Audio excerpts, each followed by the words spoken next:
Good morning friends. अब हम CA final नवंबर 2014 का क्वेश्चन नंबर 2 भी है, इसको सॉल्व करेंगे। सिमुलेशन की प्रॉब्लम है और अच्छी प्रॉब्लम है। छोटा सा एक नया कॉन्सेप्ट आया है इसके अंदर, उसको सॉल्व करेंगे। A cake vendor buy pieces of cake every morning at rupees 4.5 per each by placing his order 1 day in advance। इतना ये अंडरलाइन करें, हमारे मतलब की चीज है।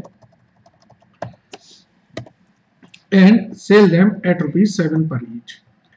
Unsold cake can be sold next day at rupees 2 per piece and thereafter it should be treated at no value। मतलब अगले दिन तो हम उसे बेच सकते हैं और उसके बाद उसकी कोई वैल्यू नहीं है। ओके, मतलब एक दिन पुराने स्टॉक की 2 रुपए पे सेल हो सकती है। फ्रेश केक की ये डिमांड्स है, प्रोबेबिलिटी दी है, और 1 डे ओल्ड केक की ये डिमांड है, प्रोबेबिलिटी दी है। रैंडम नंबर्स दोनों के लिए दे रखे हैं। The vendor adopts the following rule: if there is no stock of cake with him at the end of the previous year, he orders 110 pieces. Otherwise, he orders 100 or 105 pieces, whichever is nearest to actual fresh cake sale on the previous day। मतलब पिछले दिन जो cell है उसके आसपास 100 या 105 जो भी आसपास है वो हम ऑर्डर करेंगे। कब ऑर्डर करेंगे? जब हमारे पास स्टॉक बचेगा, नहीं तो हम 110 ऑर्डर करेंगे। Starting with the zero stock and pending order of, हमारे ऑर्डर 105 पीसेस का पेंडिंग है, simulated for next 10 days. Problem समझ में आ गई है। अब इसके कैसे करना है, आपके 2 स्टेप तो आपको पता ही है। एक तो हमारा रैंडम नंबर एलोकेशन करना और दूसरा हमारी सिमुलेटेड डाटा बनाना। जल्दी से पहले हम रैंडम नंबर एलोकेट करेंगे, तो हम बनाएंगे statement of random number allocation. किसके लिए? फ्रेश केक के लिए।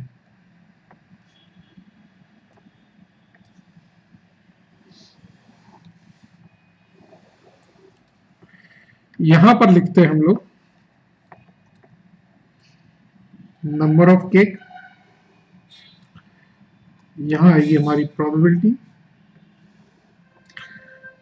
क्यूमुलेटिव प्रोबेबिलिटी,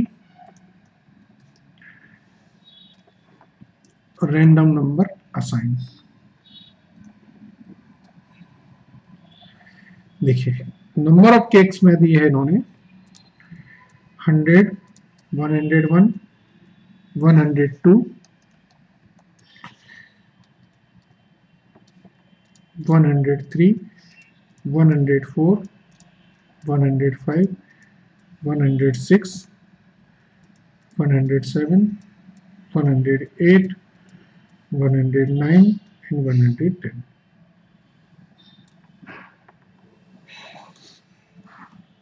ठीक है, इसकी प्रोबेबिलिटी देख लें। 0.01, 0.03, 0.04, 0.07, 0.09, 0.11, 0.15, 0.21, 0.18, 0.09, 0.02। क्यूमुलेटिव प्रोबेबिलिटी 0.01,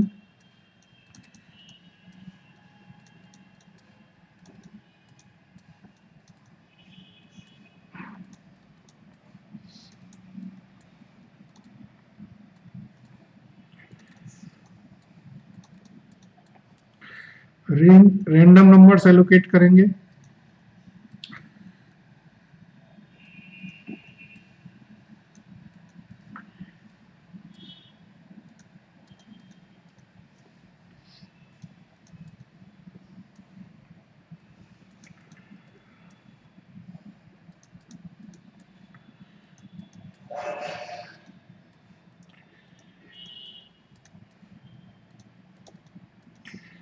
ठीक है।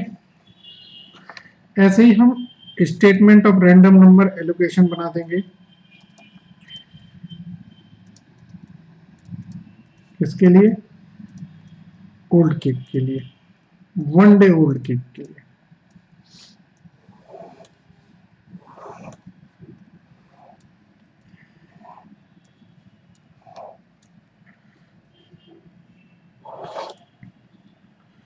यहां पर हम लिखेंगे number of cake, probability, cumulative probability, random numbers 0 1 2 3, probability 70 20 8 2, 70 90 98 1.00।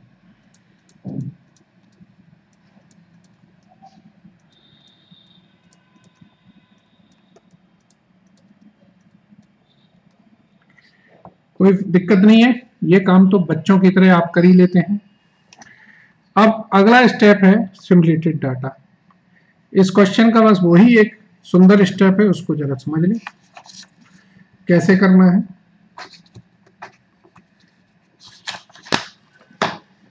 अगर आप इसका सिमुलेटेड डाटा जानते हैं बनाना, फिर आपको कोई दिक्कत नहीं है। देखिए, स्टेटमेंट ऑफ सिमुलेटेड डाटा। देखिए, सबसे पहले हम देखेंगे हमें 10 दिन का सिमुलेशन करना है, तो हमने यहां पर डेज लिख लिए।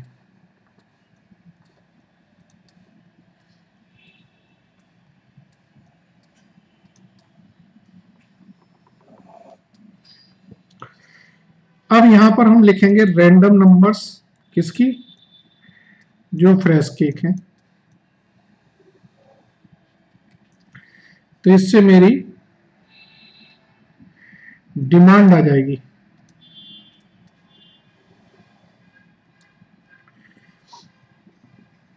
मेरे पास स्टॉक होगा जो फ्रेश केक का, तो इससे मेरी सेल निकल आएगी, तो मैं कितनी फ्रेश बेच रहा हूं।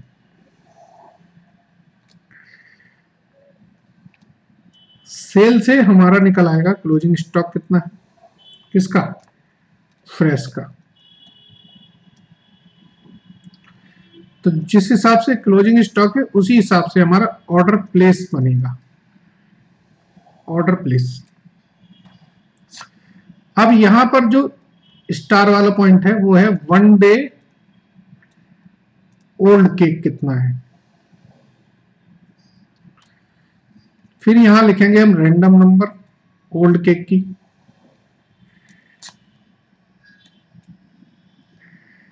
तो इस रैंडम नंबर से हमारी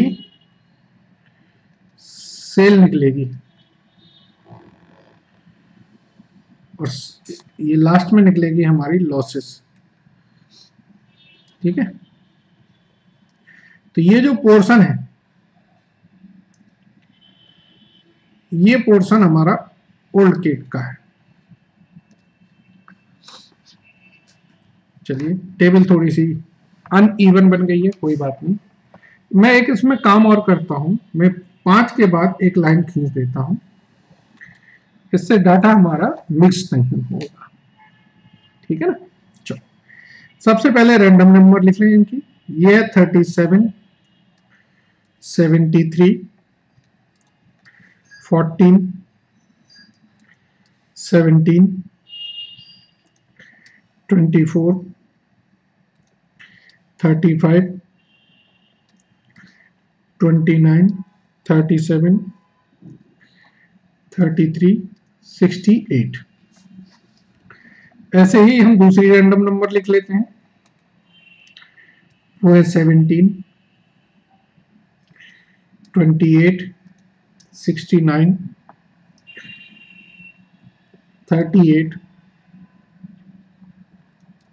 50, 57, 82, 44, 89, 60। ठीक है। अब इन रैंडम नंबर से हम डिमांड को प्लेस करते हैं। जरा आपको पता है डिमांड कैसे निकलेगी? डिमांड निकलेगी फ्रेश केक की डिमांड पहली टेबल से। ये जो टेबल बनाई थी हमने, तो ये रैंडम नंबर जहां फॉल करती हैं उनके हिसाब से हमारी डिमांड आ जाएगी। जैसे पहली रैंडम नंबर 37 है, तो पहली रैंडम नंबर हमारी 37 कहां फॉल कर रही है? 106 पर। ठीक है ना, ये देखो ये फॉल कर रही है। तो इसी हिसाब से हम डिमांड निकाल लेना। तो ये आएगी 106, 110, 105 है हमारी, इसके बाद 110, फिर 105,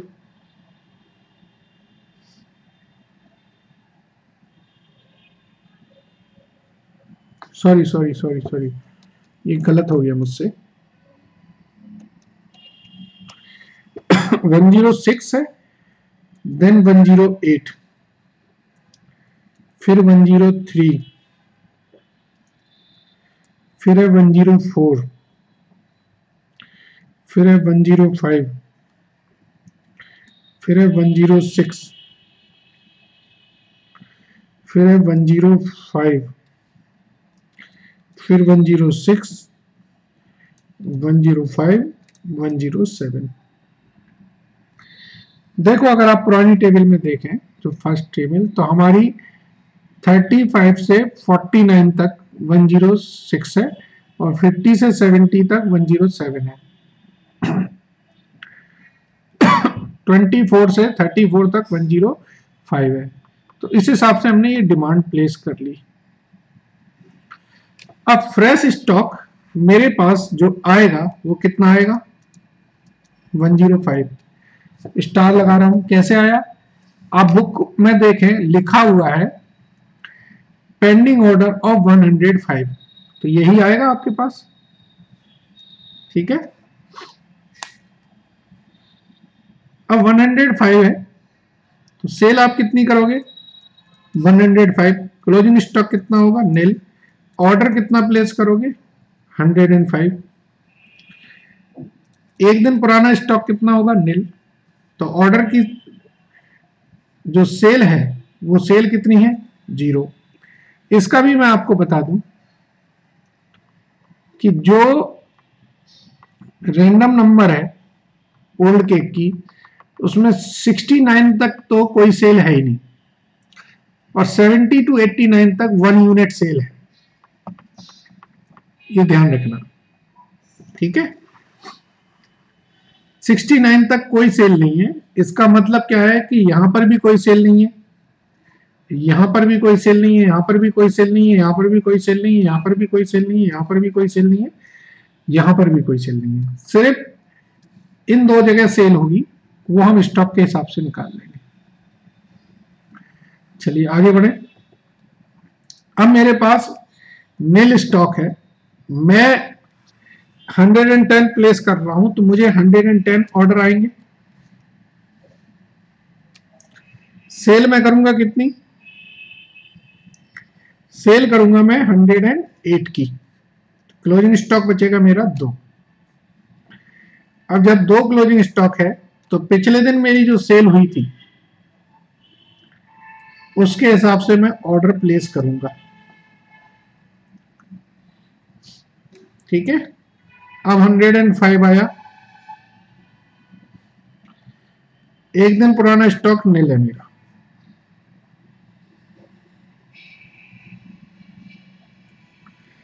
यहां पे 103 डिमांड आई तो मैंने सेल किया 103। इन दोनों का जो डिफरेंस है वो तो यहां आ गया, और ये जो ऊपर जो 2 यूनिट बची थी ना मेरी, ये कहां चली गई? एक दिन पुराने स्टॉक में। अब ये इस दिन कोई स्टॉक बिका मेरा, कोई स्टॉक नहीं बिका, तो ये यूनिट मैंने फेंक दी, लॉस्ट हो गई मेरी। समझ गए आप? अब आगे देखें, ऑर्डर मैं प्लेस करूंगा जिसके आसपास में हूं। 105 और 102 यूनिट है मेरे पास, तो 105 के आसपास ही 108 मानूंगा मैं, 100 तो प्लेस कर नहीं दूंगा। ठीक है, थोड़ा सा दिमाग ध्यान से करना है। मेरे पास 105 यूनिट्स आएंगी जो मैंने ऑर्डर प्लेस किया है। चौथे दिन की बात कर रहा हूं मैं। डिमांड है मेरी तो 104, क्लोजिंग स्टॉक बचेगा 1, ये चला जाएगा मेरा एक दिन पुराने स्टॉक में, बिका कुछ नहीं तो मैंने फेंक दिया। अब ऑर्डर मैं कितनी प्लेस करूंगा? एक दिन पहले मेरी 103 यूनिट सेल हुई थी, तो मैं 105 का ही प्लेस करूंगा। मेरे पास 105 आया, 105 ही मैंने बेच दी, स्टॉक बचा मेरा नील, और ये गया मेरा अगले दिन के स्टॉक पे। कोई सेल नहीं हुई, एक ये भी बेच दिया। अब ऑर्डर कितना प्लेस करूंगा मैं ऑर्डर प्लेस करूंगा नील होने की वजह से 110।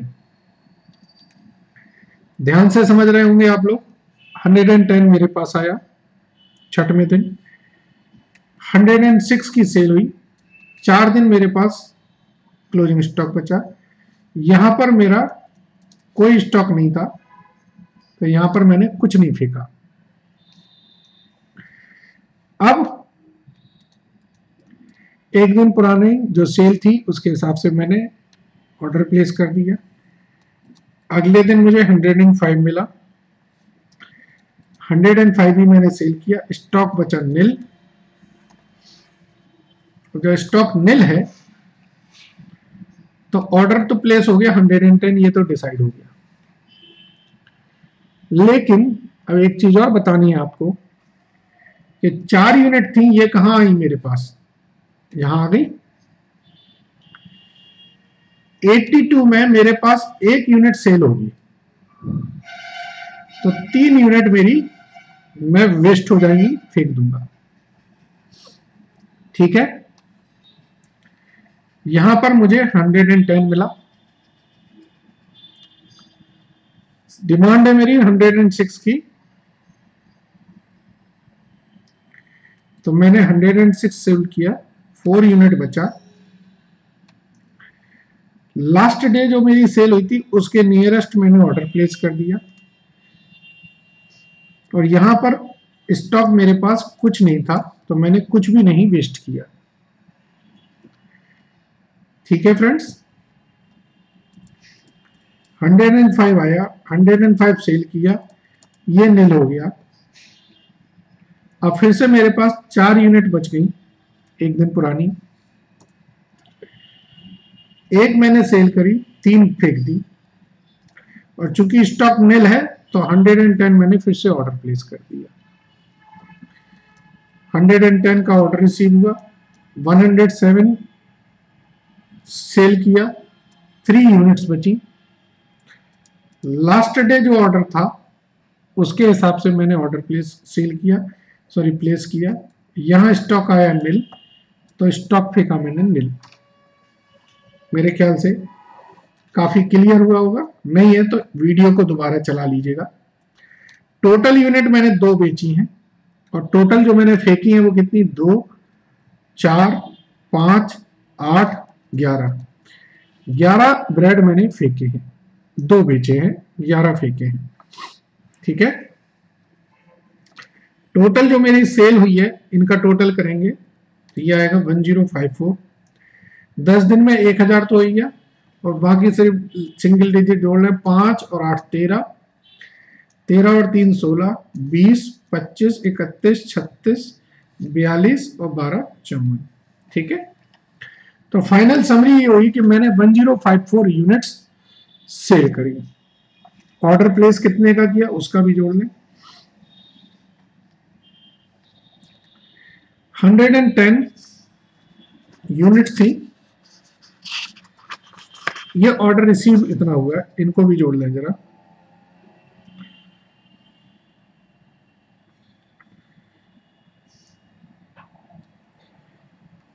तो इसमें 13 यूनिट और जोड़ देंगे तो ये 1067 ऑर्डर मेरे को मिले।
अब मुझे इसका, इन्होंने बोला था calculate the vendor profit,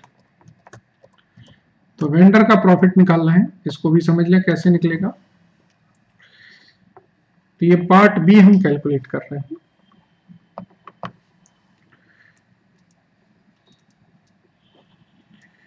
statement of profit,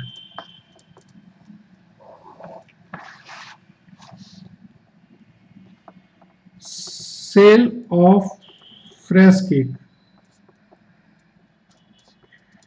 1054 into 7, multiply कर दें।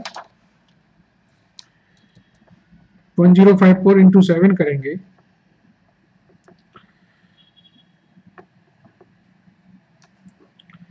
तो ये आया मेरा 7378। Sale of 1 day old cake कितने बेचे हमने? 2 इंटू 2, 4 रुपए में बेचे। तो टोटल सेल ये आई मेरी 7382 less cost of cake. Total cake मैंने परचेज किए थे 1067 इंटू 4.5,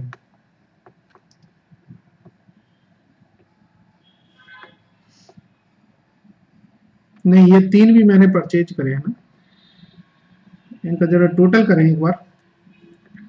1067 नहीं होंगे, 1070 होंगे। This should be 1070। Let check it, एक बार चेक कर लेते हैं।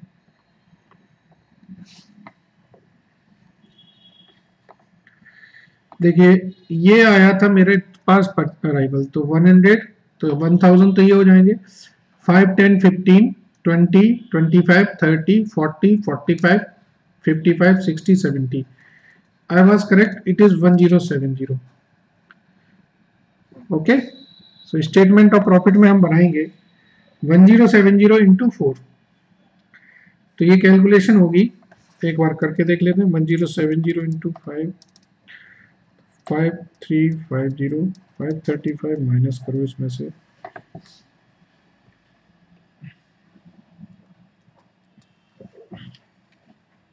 तो ये वैल्यू आएगी 4815। तो जो प्रॉफिट होगा दैट विल बी 2567।